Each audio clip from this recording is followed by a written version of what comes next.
Good afternoon, everybody, and it's a pleasure to have you all here. I would like to invite the panelists.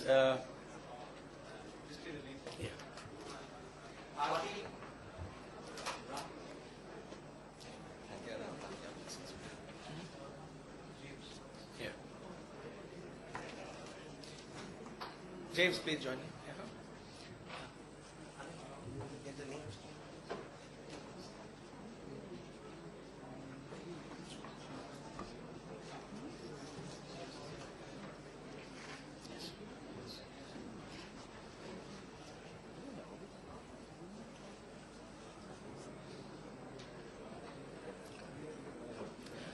So I think we have a very interesting session now, having listened to 4 very successful entrepreneurs who just shared their stories with you. And the idea behind Health Start being exactly that, in one simple sentence, just enabling healthcare entrepreneurship. Absolutely, nothing else, nothing more. Enabling healthcare entrepreneurship. So we just saw simple idea, and what a stunning success a company like HealthCart in less than 2 years. So that's exactly, Health Start would be very proud to do if we can find more people in this audience and outside that could create potential companies like HealthCart. Because opportunities out there. Since morning we have listened to several speakers and several presentations. People have covered the macro level industry outlook, and so in the entire spectrum of healthcare chain there are opportunities. What role can incubators and accelerators play in this journey is the focus of this session. And so I have 3 very eminent people in this field with me. I have Ram Kumar Pichai from Microsoft. He's General Manager of Microsoft. Ram is a transformational leader in the industry, having worked with Microsoft for over 17 years. And one of the key achievements, most outstanding achievements he has listed is he's got Steve Ballmer's Microsoft Chairman's Award, and he was responsible for the Microsoft Office division. After many years in the Seattle headquarters of Microsoft, Ram has moved to India, and he's now based here, also involved with not only the Microsoft Office division but also the accelerator that Microsoft runs here in India. He is a computer science engineer from Madras University and a master's degree from Arizona State University. Ram, welcome to have you on the panel. Then we have Bharati. Bharati is the founding member of Wellspring Healthcare and Spark Angels. Spark Angels got initiated out of BITS. And so Bharati is connected with that. She is a founding member and head service delivery and customer experience at Wellspring. And we are pleased to have Bharati on the panel so she can share not only her experience in a healthcare company, startup company, but also from the point of view of an angel organization which she is part of. So she has been connected with both sides, and that would be a very interesting experience to listen to. Then we have another very highly experienced professional, James Matthews. And James is the chairman of Health 2.0. Health 2.0 just had its conference in Bangalore last week, and very powerful setup. James led that initiative. I don't know if there are people in the room who had an opportunity to be in Bangalore for the conference, but James, he's an accomplished healthcare technology executive with more than 20 years experience in business development, sales, and marketing, and having worked with several companies, including Google Health, Microsoft Health Vault, and Voxiva. Previously, James served as GM Strategic Partnership and earlier in sales and marketing with CareFax. So, very pleased to have James here with us. What we would like to do is, of course, listen to the experiences of all the 3 professionals, and really build learnings from each one of these examples. Plus, like I mentioned earlier, enabling healthcare entrepreneurship is the sole objective of Health Start. So how we could really incorporate all those learnings into the journey for Health Start and create many more successful entrepreneurs from amongst you and many people outside here. So that would be really the worthwhile thing to do. And now I would like to invite Ram to come and share from Microsoft perspective.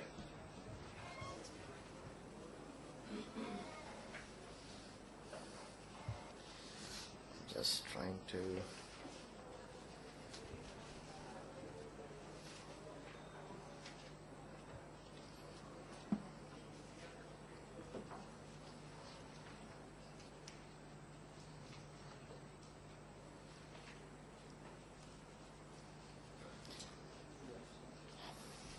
Good afternoon, everybody. And thanks, Pradeep, for the great introduction that you gave. I'm very, very pleased to be here talking to you about what Microsoft is doing in terms of encouraging entrepreneurship, and that includes healthcare entrepreneurship, right? Now, you might be wondering why Microsoft is encouraging entrepreneurship, and especially healthcare entrepreneurship. I'll just talk about it for a minute so that you make the connection. Microsoft's vision in India is really to enable and unleash innovation, through our innovation, every Indian's true potential, okay? And that involves the potential of entrepreneurs, that involves potential of our ecosystem, that involves potential of the Indian citizens at large, right? And there are two things that I want to really point out here. One is, as a country, we want to be responsible corporate citizen and fueling India's economic growth, and obviously entrepreneurship is going to be part of that fuel in terms of the economic growth. So that is one reason why we really want to make sure that entrepreneurial ecosystem is really thriving in any of the countries that we do business in. Second, if you all, you might or might not know, 90+% of Microsoft's revenues comes through its partners, right? So it really comes from its partners. And so there is, today's entrepreneurs, we consider them tomorrow's partners.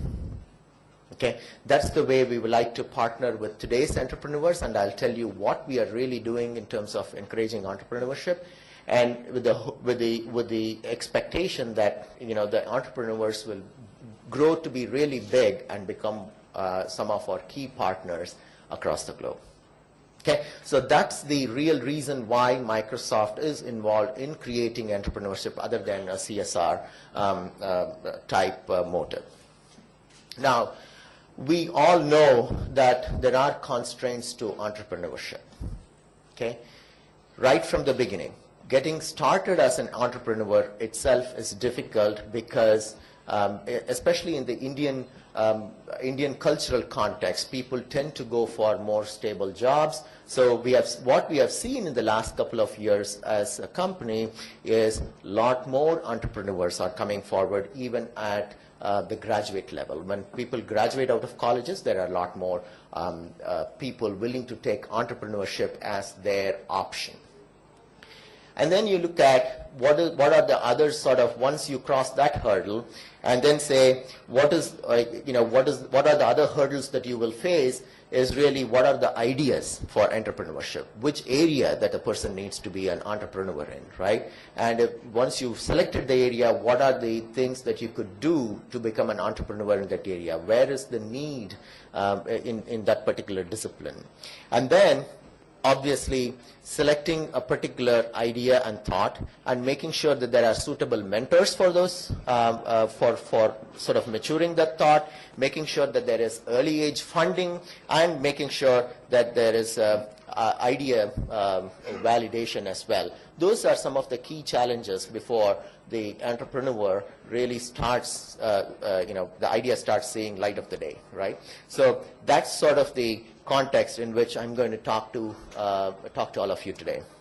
Now, when you look at the entrepreneurial ecosystem, It is really about, at the center of it is entrepreneur, but you all think about corporations. How do you partner with corporations or sell to corporates? There is a large need for incubators. There is a large need for investors. Obviously, there is a good need for influencing government policies around certain areas. And then there is obviously need for technology. And in some cases, students do form a part of that ecosystem that the entrepreneur is really worried about.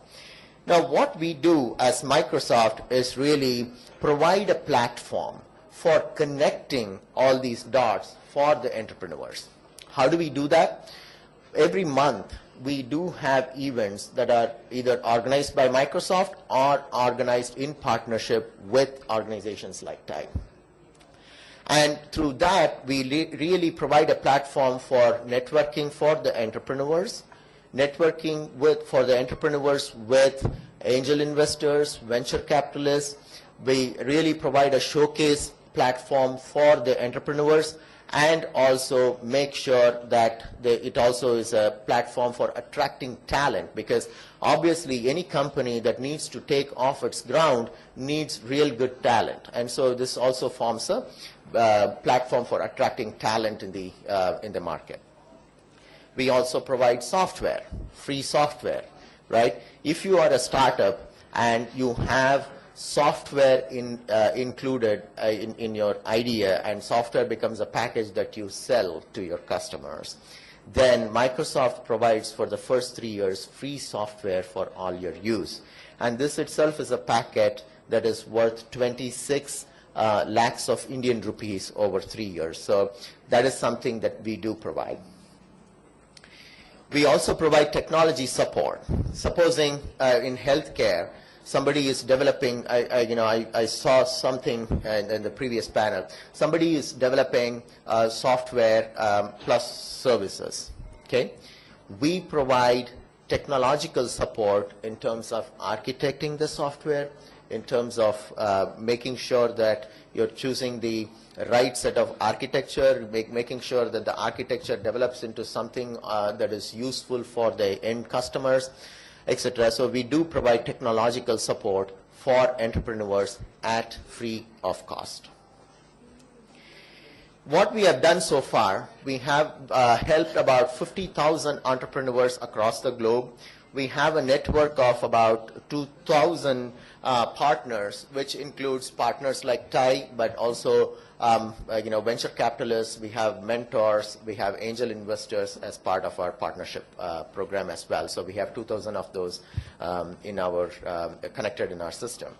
And we also operate in 100 countries, India being one of those countries that we really want to concentrate on because of the opportunity that lies here in terms of the entrepreneurship. What do we do? What do people, on one hand, we really get the entrepreneurs, we really get the students and also the aspiring entrepreneurs. On the other hand, we get to this platform successful entrepreneurs, like many of the people who you saw in the panel here, as well as the panels that were before, plus also mentors, incubators, angel investors, and venture capitalists. We also bring in governmental support. So there are people who we bring in from a government side as well, so that entrepreneurs can really voice their ideas, thoughts, any concerns to influence government policy. Okay, so that is the platform that we have built over time to make sure that we are connecting all the dots for entrepreneurs. And what do entrepreneurs get by getting into this? They get access to market data. For example, in events that are happening, as we speak, I think this week there are several events happening. We do, if it is a healthcare event, we do come in and share what is the latest market trends, what is the healthcare market look like. So there is access to market data. We do bring in best-in-class know-how from technology. From the registered set of partners and mentors, we do bring in best-in-class help from there. We do, these sort of forums help in finding a co-founder, finding a mentor, and also we do provide access to a huge developer community as well if you are providing software as part of your product. And we also provide a platform to showcase your ideas. We also provide, and I'm going to talk to you, I'm going to announce something here. We also provide a platform for partnering with Microsoft as well, which I'm going to announce in a minute here. Okay? Now, this is India Startup Challenge, which I would like to announce. What this is we have selected 10 cities: Bangalore, Hyderabad, Chennai, Pune, Mumbai, Gurgaon, Kolkata, Cochin, Ahmedabad, and Coimbatore. And if you are a startup in any of these cities, you can really submit your idea. And the date of submission goes from May 5th. It ends on June 6th. So there is a 1-month time frame when the ideas need to be submitted. There are 4 judges in each city. One of those 4 judges will be from Microsoft. The rest 3 will be either venture capitalist or mentor. Okay, and once we will select 10 best in each of those cities, and we will select 3 winners in each of those cities. The first winner, would participate in the national finals as well. What the winners get, I'll tell you the eligibility part here. Obviously, you need to be privately held. You need to be less than 5 years old, less than $1 million annual in terms of annual revenues, and you need to be developing some kind of software.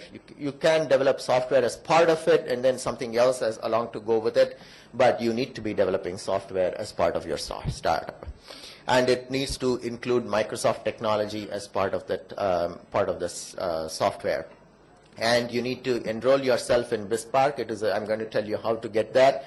It is fairly easy, and if you have questions, you can. I'll give you an email alias where you can email and you can just get going in terms of enrolling yourself in the BizSpark. What do you get for that? The winner gets a BizSpark Plus membership, which is quite a bit of access. If you have heard about Azure or cloud technology, that gives access to quite a bit of free Azure technology for your software development for the next 3 years. Exclusive connects with venture capitalists. We do provide those forums for the winners for exclusive connects with venture capitalists. And the critical part is also we do provide exclusive connect with Microsoft sales, where Microsoft sales team will go and pitch your product to our customers, to existing customers. So that's the kind of the partnership that we are looking at with the winner. And you also qualify to be part of the yearbook for Microsoft Emerging Indian Startups, Microsoft BizSpark Emerging Indian Startups. And we will provide through all our owned assets in the internet. We will provide a campaign, free advertisement for 1 month, including social media. We will provide stories in magazines that go along with Microsoft on how Microsoft and this particular startup is partnering on the key top magazines and newspapers of the country. And we will also make sure that our website is tagged to, your website is tagged to ours, so that anytime anybody goes there, there is some form or the other they can get to your website. So there would be a link for the winning startup. And there are many others. There's just a few things that I have listed here, thought you might be interested in knowing, but there are many others as well. Okay, so I would love for this community to participate in it. And how do you connect with us?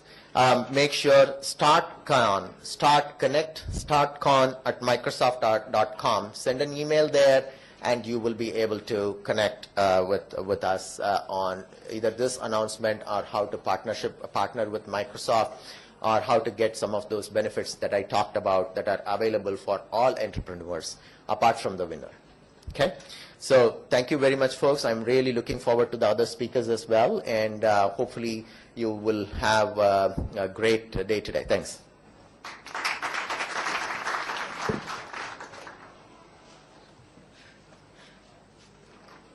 Thank you very much, Ram.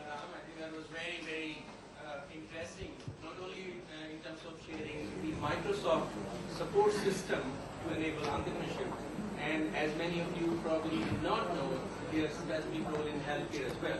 So we are very, very pleased to obviously know that, and that's why we wanted to bring company like Microsoft onto this platform at the launch of HealthStart, because the role, supporting role, and collaborative role that can be played by organizations like Microsoft. Thank you for sharing that, and also this very interesting initiative in terms of StartCon. So, and then of course we would like to talk to you more about that. I would now like to request James Matthews to share his perspective in terms of how he sees and has seen over last 15-20 years the role that incubators and accelerators can play. Thank you, Pradeep. I think the first rule of entrepreneurs are you must wear jeans to be identified as an entrepreneur. I forgot my suit yesterday. I forgot to pack it on my flight here, so I asked forgiveness from Pradeep. But very happy to be here. My journey is one that's very interesting. I was born in the U.S., but my parents decided to reverse migrate when I was very young, moved to a village in Kerala to start a school.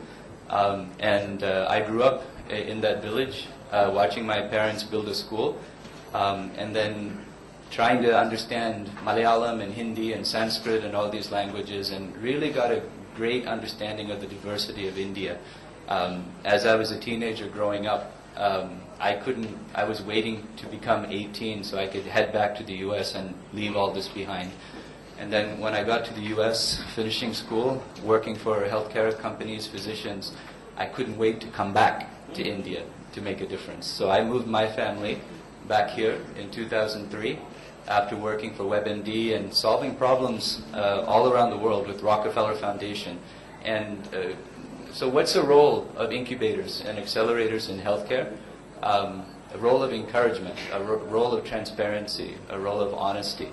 Last week, I'm the chairman of Health2O India, not Health2O, Health2O India.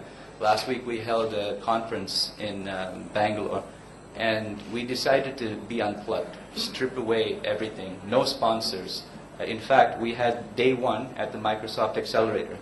So Mukund is become very close to Mukund and the team over there. And we decided we wanted entrepreneurs. We had Ideal come as a design firm. And one of the heroes today, I don't know if Dr. Balram is still here from India, Stanford, Biodesign, but should relook at, I hope you can share his presentation, because design is a key perspective, not just design in terms of how things look, but design in terms of problem solving. And in terms of problem solving, I look at this sign up here, and Pradeep is very smart, enabling healthcare entrepreneurship. And I think the industry often migrates towards the word technology. So if that said enabling healthcare technology entrepreneurship, that feels easier. We know technology, but when it says enabling healthcare entrepreneurship, it seems hard. It seems really difficult. It seems really complex. And it's a challenge. And if entrepreneurs are going to step into that complexity, then they need all the encouragement, all the guidance that they can get. At Health 2.0, we have conferences throughout the world, chapters throughout the world, and we have launched or brought to the stage over 500 entrepreneurs and their companies trying to solve healthcare challenges. We've given out over $3 million US in terms of prizes. So earlier this week, after the conference in Bangalore, we were meeting with Dr. Devi Shetty, and we were asking him, okay, you've done great here. If anybody's been to that campus, you can see the amazing work they've done. But then I want to know, what are the problems you're facing? And can we find some prize money, get this incredible technical talent that we have here in India, to solve Dr. Devi Shetty's problem. Or Arvind Eye Institute. Deepa Krishnan was at the conference last week. And she was very honest. So what's the role of incubators and accelerators? Is honesty. She sat through the day, and Pradeep, she got on stage, and she was honest. She said, we see 2 million patients a year, and 60% of them cannot pay. And what I've heard from you entrepreneurs today, it's almost like you're talking without a microphone and hoping that just the first row hears you, and then the next row hears you if you talk a little bit louder, meaning she was saying a lot of the entrepreneurs were a little shallow. And that's honesty. It's not criticism in a bad way, it's honesty. Ravi Kumar, Ravi, raise your hand. Ravi Kumar was at the conference last year. Ravi started a company in the early 90s in the UK, health IT company, that eventually their product got installed in over 48 countries. The day after the conference, Ravi was sitting, sir, are you the gentleman that has the device, right? Showing frustration about how do I get this into the market, right? Medtronics and Novartis were at the conference. But Ravi is the one who sat down with a young man named Aveen Agarwal, who left his job in the Netherlands with Oracle, because he felt like he could build devices that could work in the Indian context, for the Indian price range, that could scale. And he's going after that dream. Ravi spent 2 hours with him after the conference on Sunday morning and said, your product is dangerous. Don't get it out to the market. That type of honesty, that type of mentoring is why incubators and accelerators are important. It's not just the funding. You can get funding. It's just not any of the things that we've talked about. All of those things you can get anywhere else. But it's the mentoring, and it's when you surround yourself with people that are literally trying to say, can we get products built in India to solve India challenges, and instead of us being the offshore development destination for the world, can those products now impact lives outside of India? Because I worked with the Bush administration and Obama administration when I was at WebMD. I led government affairs.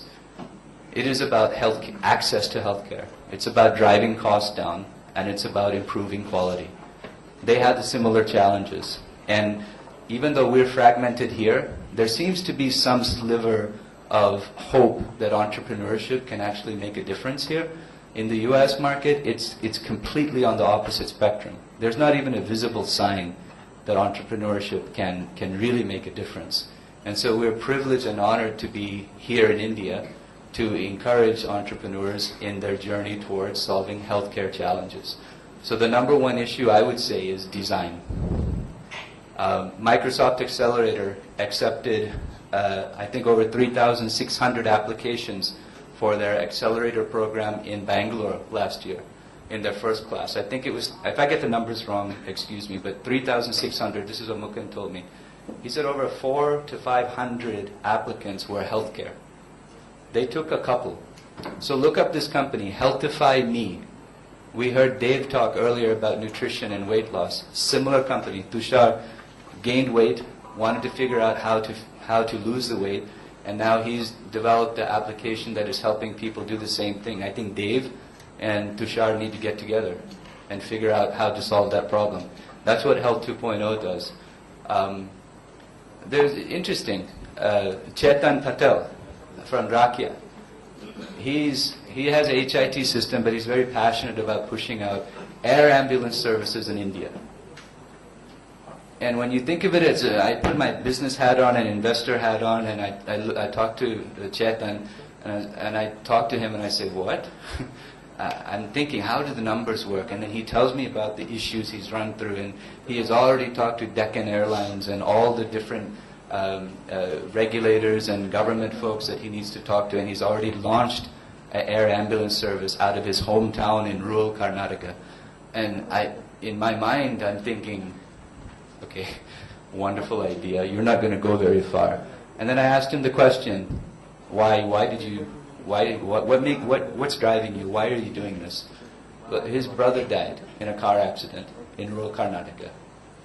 And so he feels that no Indian should be left out, should be left without having air ambulance service. That doesn't impact us until we or a loved one of ours dies in a car accident in rural India when their injuries could have been non-fatal. In the Western countries, we expect life care to come, pick up the person and transport them to the hospital. So the question is, why not India? Why not India? And so we need to sit down with Chetan Patel and figure out how can we make air ambulances cost efficient here in India. Nobody should be able to die if we're going to be an incredible country. My kids, I have a 14-year-old, 13-year-old, and 11-year-old, and they're more confused than I am. They were born in the U.S. and they're here, and now global citizens. They don't know who they are. So I said, just look at your passport. We're American citizens, but Indians by heart. So that's how we go about our lives. But 14-year-old son, he's about this tall, almost 6'1", asking questions, not to me, but about life, about girls, about different things that none of us talk about. We're the second most populous country in the world. We honor the family structure, but nobody ever talks to us about sex or family planning in the family structure. But there's companies like MDill and 360 Living. Look at 360living.in. They're building content, so instead of my son typing in the questions and going to porn, they're there with educated content. My son is going to go anyway. You can talk about the methodology or say that you're bringing the Western influence in. No, I'm not. There's millions of boys in India that are asking the same question. Where's the Indian context for that subject? So when Nandu, the CEO of MDill, or Rajiv, the CEO of 360 Living, steps out and at a conference get besieged saying, why are you bringing Western influence here?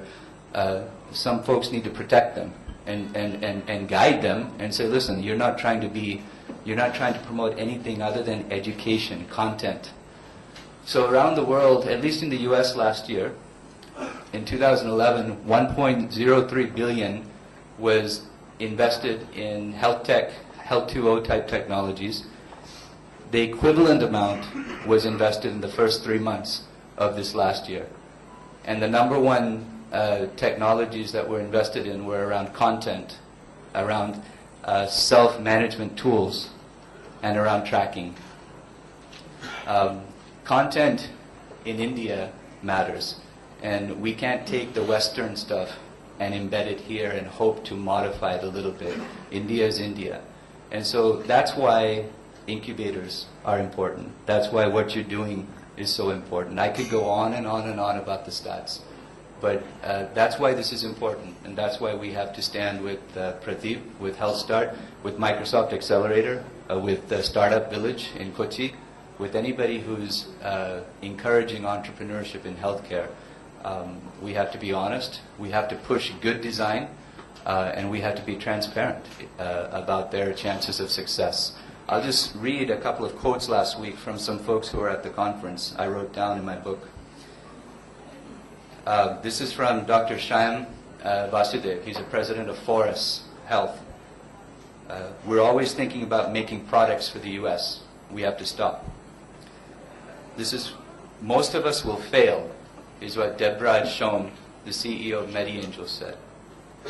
Sunny Vu, who is probably the hottest health tech entrepreneur on the planet right now from Misfit Wearables, said this: his products make people feel a little less diabetic. It's time for Tushar, the guy who's CEO of Healthify Me, says it's time for a fitter and healthier India. Sridhar Potarazu, chairman of Goodchime, said it's just not about the data, it's about the signal within the data. Dheeraj Batra from IDEO said, you have to go into a design with the mindset of an unbiased mindset when problem solving. And then Ganesh Nair, he's the VP of Primary Care and Diabetes from AstraZeneca. He said, you want a captive market? Don't underestimate the opportunity of the public markets. He said there's 7 million employees within railways and postal service in India, and their healthcare is provided by the same source. You want an active market, you want to solve a problem for them, try them. So this is what we do at Health 2.0. We're trying to bring the big established players sitting together, having honest conversations with entrepreneurs, giving them honest feedback, helping them with their design, and when appropriate, partnering to bring solutions to healthcare. So that's my take on the role of entrepreneurs and incubators. So.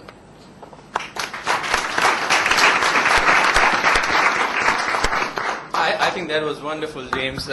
Really, all substance. This morning, James sent me a message that there was a wardrobe issue in terms of his suit not coming along with him. But, I think there's an expression in US especially, suits, So that's not what it is. It's really about the core substance. And he brought out several very important issues in terms of who's getting it done, how they're getting it done, what stuff actually is making a difference at the ground level, and somebody as passionate as James, these are the people. So when we say enabling, the word enabling actually is going to require support from so many people, from so many corners, and that's what we are really looking for. So for people like Microsoft, people like James, people like Bharti, and all the people out there, many from different sectors, that's what the enabling part, that's how it's going to be delivered.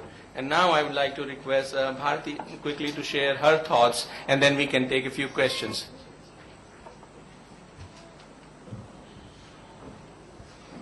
Thanks, everyone. I must confess at the very start that I feel like I belonged to the session before this because I wear hats here today. One is as a facilitator at Spark Angels, and I'll tell you about that in a minute. But the second really as being in the startup world in a funded healthcare startup that is just under 2 years old now. So I thought I'd take this chance to talk to you a little bit about what I feel we've had to benefit from the luxury of being funded and from the benefit of having patient investors when you're trying to build a brick and mortar business in healthcare. But before I get into that, I just want to quickly tell you about Spark Angels and what we're trying to do, because I think it's an idea that each one of you sitting here can also take to your universities. BITS Spark Angels is really an initiative by the alumni of BITS Pilani, which brings together on a common platform illustrious BITSians who are corporate leaders, self-made entrepreneurs who are very successful and want to give back, and connects them with young BITSian startups that are out there trying to sort of make a mark and build a business that is successful. This is just a year old, and we've primarily focused so far on bringing this network together and funding young startups. We've been surprisingly successful. None of us, when we started, thought we'd be able to fund 4 startups in our very first year. You can imagine the ecosystem itself is about, I think, 100 startups that we looked at. And it's been very exciting. And true to tradition as an engineering college, all the startups we funded are tech startups. Hopefully this year we'll start seeing some healthcare with Anil coming on board. But the interesting takeaway for me from that is that there's a lot of people out there who are going to give you money. There's a lot of young startups in this ecosystem. We just funded Grey Orange. I don't know if you've heard of it. A robotics company straight out of BITS Pilani. Just very young. Samay is a very young CEO. But there's a lot of patient people out there who want to give good ideas a chance. We funded in the range of $100,000, less than $100,000, all the way up to $500,000.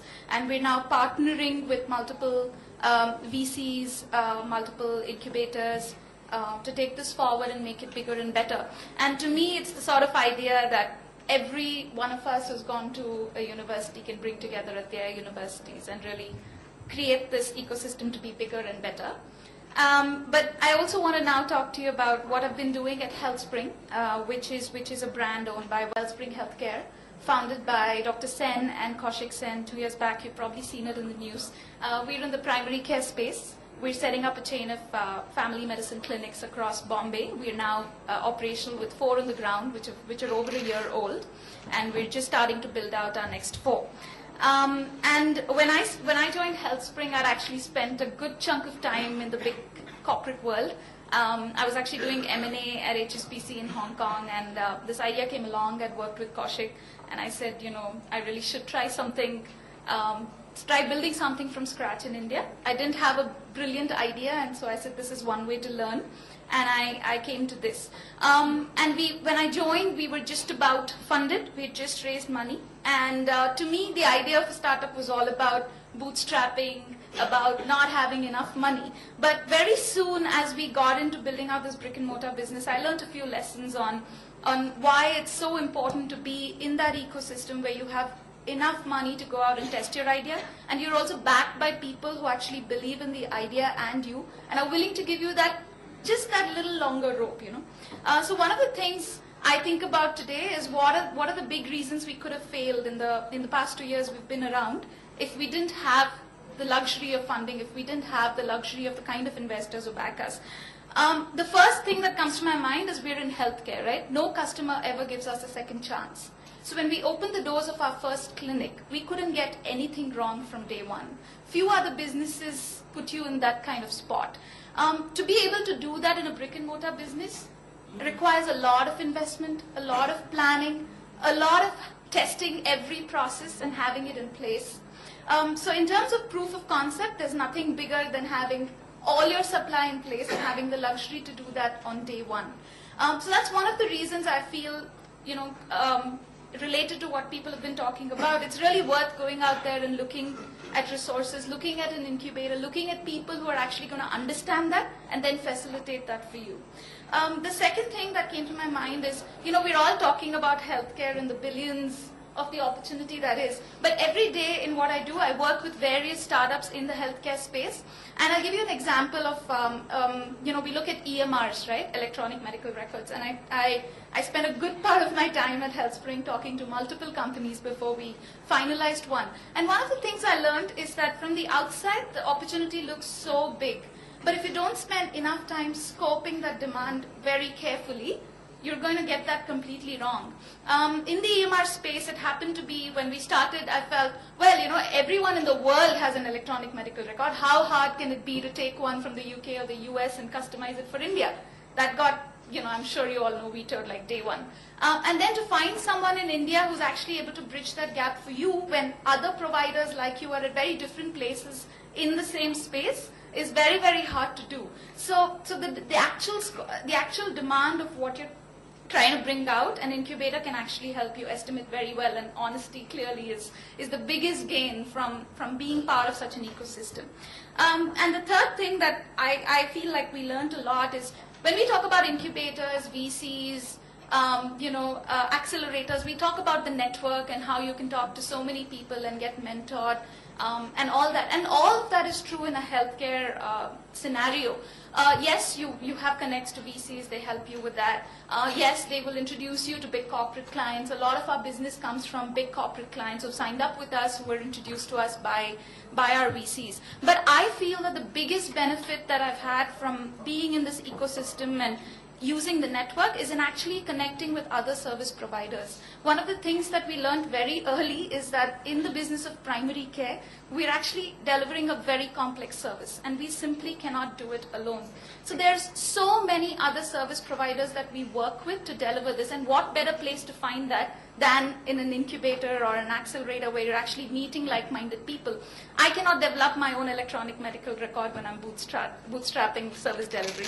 I don't want to do my own blood tests. I may want to outsource my pharmacy. My core proposition is my doctors, who are all fantastic. So to me, being able to access that in such a fragmented market, in such an ecosystem, is a big takeaway by virtue of being part of an incubator or an accelerator. These are just some lessons that I've learned in my past 2 years of being in a startup in the healthcare space, and I just wanted to share that with you, and we can take that forward. Thank you.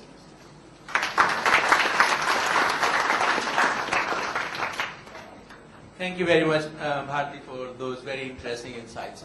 We are running late, but we would take 2 questions, please. Okay. My question is for James. My name is Nitin and I run a health portal. James, why, according to you, did Google Health fail? And why did NHS Health also fail? And why would probably Microsoft Health Quadrant Indigo not fail? I'll let Ram answer my question. But Google Health, I was involved in the project. You know what they did? In the U.S., the healthcare system is very different where there are many physicians. I think Ravi could comment better, but I think they overestimated the challenge that they had and didn't define what Bharati just said. They didn't define and scope out the problem and then take it out in chunks. That's my opinion. It's certainly more complex than that, but it goes back to my point on design. You have to understand the problem you're solving and then tackle it appropriately. I'll let Ram talk about Microsoft Health. I wish I could answer that question, but I'm not the sort of the right person who has the expertise in health world. So I can get back to you on that question. Now, any idea when Health Quadrant is coming to India?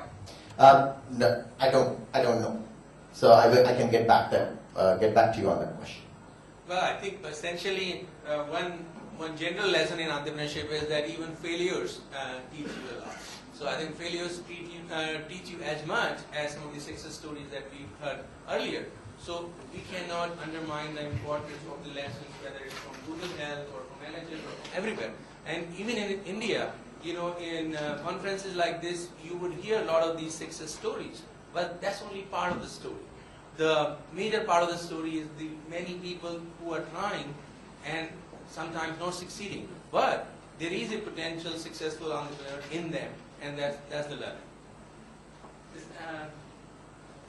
I think you know, see any other person has, and otherwise I'll come back. Okay. Yes. Thank you. My question is to Bharti. You said you belong to the last session, and the question is also from the last session. There was a mention about healthcare having a problem with the real estate crisis, and when you have a bricks and mortar business with healthcare, how did you get around that, and how did you convince your investors? And I'm asking about the sort of black and white split in a real estate problem. So real estate is everyone's problem today in India, right? When I think about our business model, it's really a retail model that happens to be in healthcare, right? We're setting up a chain of clinics in neighborhoods. So when you think about it like that, it's not just the cost of real estate, it's actually everyone pays the same rents, whether you're an apparel store or a clinic, but in a clinic you're also paying very high labor costs. So on the whole, your cost bar is very high. But I think the fundamental premise of the model is in what, if I remember right, Ajay said in the morning, in that you are not setting up a consulting room shop where doctors come in and out, you know, like it is in the market today. What you're really doing is providing multiple services under the same roof, each of which has its own economics, but are all interlinked and hence play out and justify this, of course, in the longer term than investors would like. But that's the reality, that if you were to run a consulting business only out of something that has high real estate costs and doctors who are obviously at higher salaries than the average person in the retail shop, it's not going to work. But the moment you put multiple services together and the customer actually benefits from the convenience of all the services being under the same roof, it all comes together. That is actually, in fact, a very important question. Real estate question in India is very important. I can share very quickly my example. When I was thinking of moving back from US to set up a chain of cancer centers, the number one problem I faced was the real estate. Actually, it was cheaper for me to build a cancer center in Dallas, where I used to live, than in Delhi. And so how stunning is that, statistics.